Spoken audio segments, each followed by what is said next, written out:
The most colossal failure of the Shin Bet, Israel's domestic intelligence agency, was its failure to see October 7th coming, despite the many signs.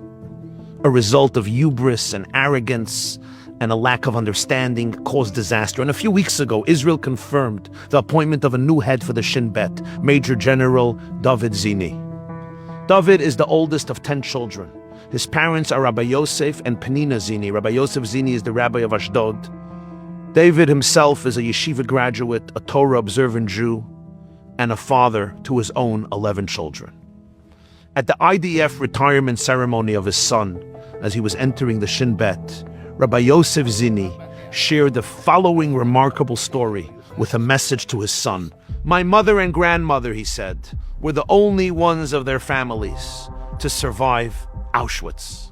One day, while in Auschwitz, an SS officer was outraged at one of the Jewish women who was so weak she had failed to fulfill her work duty. She sat down in utter exhaustion. The screams of the officer did not help this poor woman get up and continue working. She was just completely depleted. So he sent his dog to attack her, and the vicious dog tore her flesh off her body. My late grandmother approached this SS monster and slapped him in the face twice. So he pulled out his gun to shoot my grandmother, but the gun got stuck. He became even angrier, and he ordered that my grandmother be punished with 90 lashes. At the end, her body was completely purple. She was returned to the barracks unconscious. She remained that way for 9 days. When she opened her eyes and mouth, after 9 days, the first sentence that came out of her mouth was, "It was worth it." שלב ראשון, לתת סטירה לאויב בכל מחיר. שלב שני, לכבד את דתנו ואת אמונתנו.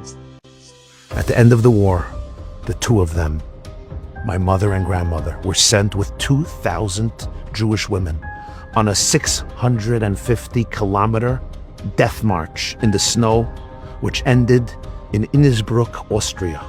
Only 200 women survived the march.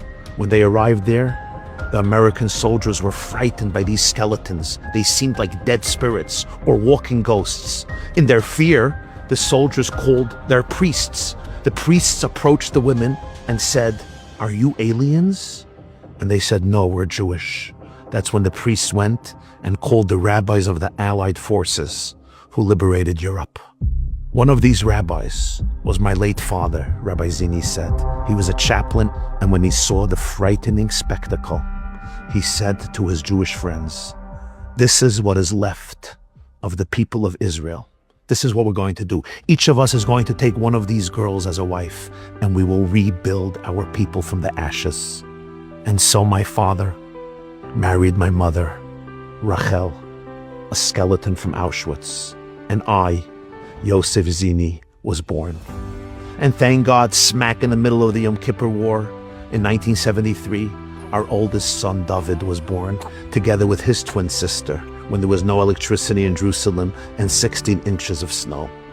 Rabbi Yosef Zini continued, "To be a Jew is to take a long breath, knowing that from every crisis, we rise higher and higher. My mother used to say that the two most beautiful days in her life were the day that she was liberated from Auschwitz and the day when she saw her grandson David become a general in the IDF. When his grandmother slapped that SS monster twice in the face, she did not think she would ever survive. She came as close as can be to the brush of death. But she could not stand by idly as a Jewish woman was being torn to pieces by an SS dog.